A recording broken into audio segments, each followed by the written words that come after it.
નમસ્કાર મિત્રો, હું ડૉક્ટર પ્રવીણ પંડ્યા, મા ક્લિનિક ઠાસરા. શું બધા જ બાળકોને મસાજની જરૂર છે? ના. સામાન્ય રીતે ખેંચથી કે અન્ય બીમારીથી થયેલ લકવો, શારીરિક નબળાઈ કે ખોડખાંપણ ધરાવતા બાળકો માટે જ ડૉક્ટર મસાજ સજેસ્ટ કરે છે. હેલ્ધી બાળકોને તેની જરૂર હોતી નથી.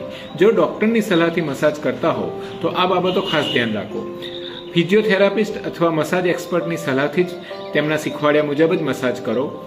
ખોરાકના 30થી 45 મિનિટ બાદ જ મસાજ કરવો. સવારના સમયમાં શ્રેષ્ઠ હોય છે. તેલ ડૉક્ટરના સૂચવ્યા મુજબ બેબી ઓઇલ વાપરવું.